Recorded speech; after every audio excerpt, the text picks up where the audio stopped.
ہمارے گاؤں میں خالہ کو ماسی کہا جاتا تھا۔ تبھی ہم پڑوسی دینوں کی بیوی صاحبہ خاتون کو ماسی صوبی کہتے تھے۔ ماہی صوبی بڑی تند مزاج عورت تھی، کسی سے خار کھا جاتی تو جھاڑ کے کانٹوں کی طرح پیچھے پڑ جاتی تھی۔ اس کی زبان گندی اور گز بھر لمبی تھی، غرض سارا گاؤں اس سے پناہ مانگتا تھا۔ حبیب میرا اکلوتا بھائی تھا، ان دنوں اس کی عمر 18 برس تھی۔ اس نے گاؤں کے اسکول سے 8 جماعتیں پاس کر لیں تو بیکارے پھرنے لگا۔ والد صاحب نے امی سے کہا کہ حبیب کی پڑھائی کا سلسلہ تو ختم ہوا، اس کو سمجھاؤ کہ روز مرہ کے کاموں میں میرا ہاتھ بٹایا کرے۔ ان کا مطلب تھا کہ حبیب اپنے مال مویشی روزانہ چرانے لے جائے، جبکہ میرے بھائی کو یہ منظور نہ تھا۔ 8 جماعتیں پڑھ کر وہ خود کو جانے کیا سمجھنے لگا تھا کہ مال مویشی کو چرانے لے جانا اپنی توہین گردانتا تھا۔ کچھ عرصہ والد صاحب اسے کھیتی باڑی کے کاموں کی طرف راغب کرتے رہے۔ جب حبیب نے ایسے کسی کام میں دلچسپی نہ لی جس سے اس کے اجلے کپڑوں پر مٹی لگ جائے تو ابو نے ایک دوست سے کہہ کر اسے پل مبرہ کا کام سیکھنے پر لگا دیا۔ حبیب 6 ماہ تک یہ کام سیکھنے شہر جاتا رہا۔ اس دوران اس کے استاد نے ابو سے کہا کہ اگر تم چاہو تو میں حبیب کو دبئی بھیجوا سکتا ہوں، ذرا کام میں مہارت درکار ہوگی۔ 1 سال اسے میرے پاس رہنے دو، انشاءاللہ یہ بہت اچھا پلمبر بن جائے گا۔ حبیب 6 دن شہر میں اپنے استاد کے ڈیرے پر ہوتا، صرف جمعہ کی چھٹی کر کے وہ گاؤں آ جاتا تھا۔ اس روز بھی جمعہ تھا۔ ابو نماز پڑھنے مسجد چلے گئے۔ حبیب کو تلقین کی کہ تم جلد کپڑے وغیرہ تبدیل کر کے مسجد آ جاؤ۔ حبیب نے نہا دھو کر اجلے کپڑے پہن لیے اور جمعہ کی نماز میں شامل ہونے کے لیے گھر سے نکل گیا۔ مسجد والے راستے میں ماسی صوبی کا مکان تھا۔ جو ہی بھائی ادھر سے گزرا ماسی کی بیٹی صورت بی بی کو دیکھا۔ وہ اپنے گھر کے دروازے پر کھڑی جھانک رہی تھی۔ صورت کی عمر 16 برس تھی اور وہ اچھی شکل و صورت کی دوشیزہ تھی۔ اس نے بھی گاؤں کے اسکول سے 4 جماعتیں پڑھی تھیں، کبھی وہ حبیب کی ہم جماعت رہی تھی۔ دونوں ایک دوسرے کو جانتے تھے کہ بچپن ساتھ گزرا تھا۔ بچپن کی شناسائی کی وجہ سے یہ لڑکی دوڑ کر میرے بھائی کی طرف آئی اور اس سے ہم کلام ہو گئی۔ پوچھنے لگی حبیب اب تم کیسے ہو اور کہاں ہوتے ہو؟ اس نے جواب دیا میں جہاں بھی ہوتا ہوں۔ تم سے کیا سروکار، تم گھر کے اندر جا۔ اگر تمہاری ماں یا کسی رشتہ دار نے تم کو باتیں کرتے دیکھ لیا تو وہ برا منائیں گے۔ کیوں برا منائیں گے؟ کیا ہم نے کسی کی چوری کی ہے؟ تم کو قسم ہے، سچ بتاؤ کہ تم کہاں ہوتے ہو؟ میں شہر میں کام سیکھ رہا ہوں۔ اس کے بعد کیا واپس گاؤں آ جاؤ گے؟ نہیں، بس دبئی چلا جاؤں گا۔ دبئی گاؤں والوں کے لیے بڑے اعزاز کی علامت تھا۔ گاؤں سے اکثر بے روزگار لوگ دبئی یا پھر سعودی عربیہ جاتے تھے۔ وہ وہاں محنت مزدوری کرتے، لیکن جب لوٹتے اپنے گھر والوں کے لیے انواع و اقسام کے تحفے لاتے اور دبئی کی کمائی سے اپنے مالی حالات سدھارنے میں کامیاب ہو جاتے تھے۔ صورت بی بی کا آئیڈیل بھی ایک ایسا ہی نوجوان تھا جو دبئی یا سعودی عربیہ میں کام کرتا ہو اور ریالوں میں تنخواہ لیتا ہو، اور جب وہ واپس آئے تو اس کا سوٹ کیس تحفوں سے پر ہو۔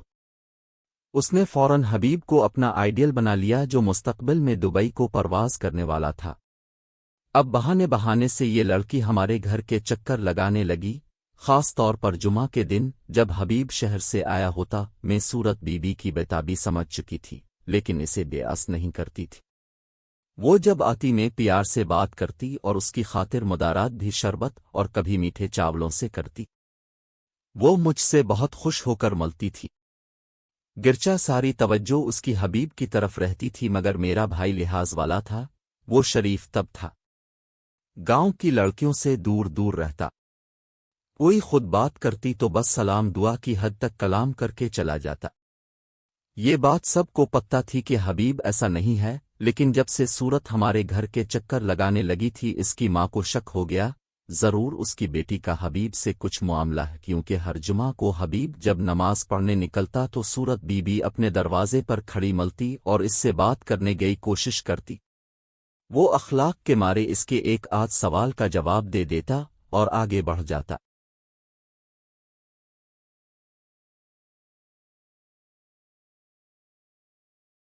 اس روز بھی ایسا ہی ہوا۔ جب میرا بھائی ماسی صوبی کے گھر کے سامنے سے گزر رہا تھا تو منتظر لڑکی دوڑ کر اس کی جانب آئی۔ آج اس کے ہاتھ میں گلاب کا پھول تھا جو اس نے کیاری سے توڑا تھا، وہ اس نے آنافانا حبیب کے ہاتھ میں تھما کر کہا، لو سے سونگھو، دیکھو کتنی پیاری خوشبو ہے۔ ابھی یہ بات ہوئی تھی کہ سامنے سے صوبی ماسی کے بھائی اور شوہر نمودار ہوئے۔ انہوں نے جو اپنی بیٹی کے قریب حبیب کو دیکھا تو غضب ناک ہو کر اسے للکارا، اوئے لڑکے، تو یہاں ہمارے گھر کے سامنے کیوں کھڑا ہے؟ ان کی للکار سن کر حبیب ڈر گیا اور جو پھول صورت نے اسے دیا تھا وہ اس نے زمین پر پھینک دیا اور خود دوڑتا ہوا گھر کو لوٹ آیا۔ ان مردوں نے زمین سے پھول اٹھا لیا اور لڑکی سے سوال کیا کہ یہ پھول کیا حبیب نے تمہیں دیا تھا؟ وہ بولی ہاں، وہ دینا چاہتا تھا، لیکن اب لوگوں کی آواز سن کر اس نے پھول پھینک دیا اور وہ بھاگ گیا۔ لڑکی نے اپنا کیا میرے بھائی پر ڈال دیا۔ اس طرح اس نے اپنی جان بچالی، مگر یہ ان پڑ گنوار لوگ میرے بھائی کے پیچھے پڑ گئے۔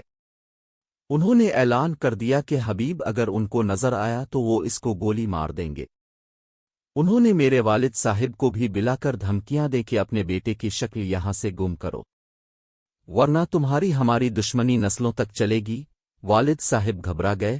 حبیب ان کا اکلوتا بیٹا تھا، وہ کسی صورت اسے کھونا نہ چاہتے تھے، لہٰذا انہوں نے استاد جی سے بات کی۔ اس نے کہا آپ فکر نہ کرے، اس نے کافی کام سیکھ لیا ہے، میں اس کو اپنے دوست کے پاس دبئی بھجوا دیتا ہوں۔ حبیب دبئی چلا گیا۔ میں اپنے بھائی کے لیے اداس رہنے لگی۔ امی بھی رات دن اس کی خیر و عافیت کی دعائیں کرتی تھیں کہ خدا کرے میرا بیٹا پردیس میں خیریت سے ہو۔ وقت گزرتا رہا، یہاں تک کہ 3 سال گزر گئے۔ حبیب نے دبئی میں اچھا خاصا کم لیا، وہ ہر ماہ امی ابو کو رقم بھجواتا رہا۔ اس رقم سے والد صاحب نے اپنا کچا مکان پکا کروا لیا اور ہمارے مالی حالات بہت بہتر ہو گئے۔ امی کا خیال تھا جب میرا بیٹا لوٹے گا تو اس کا صحرا سجانے کا اہتمام کروں گی۔ اس غرض سے انہوں نے اپنی بہن خالہ عشرت سے بات کر لی تھی، جن کی بیٹی سے امی حبیب کی شادی کرنا چاہتی تھی۔ انتظار کی گھڑیاں طویل سے ہی ختم ہو جاتی ہے۔ آخر وہ دن آ گیا جس دن کے ہم سب منتظر تھے۔ حبیب کا دبئی سے فون آیا کہ وہ فلاں دن گھر پہنچ رہا ہے۔ امی خوشی سے نہال تھیں۔ میں بھی پھولی نہ سماتی تھی کہ اتنے عرصے بعد میرا بھائی مالدار ہو کر لوٹ رہا تھا۔ ہم غریبوں کے لیے زندگی کی تھوڑی سی آسائشیں ہی مالدار ہونے کا احساس بخش دیتی ہیں۔ حبیب کے لوٹ آنے کی خوشی میں والدہ نے میٹھے چاول بنا کر مسجد میں تقسیم کرائے اور پاس پڑوس میں بھی بھجوائے۔ میرے والدین نے سمجھا کہ گلاب کے پھول والا قصہ پرانا ہو چکا ہے، لہذا انہوں نے ماسی صوبی کے یہاں بھی میٹھے چاولوں کی پلیٹ بھجوا دی۔ انہوں نے چاول لے لیے اور شام کو ماسی خود تشتری لوٹانے آئیں، مبارکباد بھی دی کہ حبیب خیر سے لوٹ آیا تھا۔ جب صورت بی بی کو خبر ہوئی کہ میرا بھائی آ چکا ہے تو وہ کسی طرح اس کے دیدار کو تڑپنے لگی۔ اسی بہانے سے ہمارے گھر آ گئی۔ تب میں اس کی جرت پر حیران ہوئی۔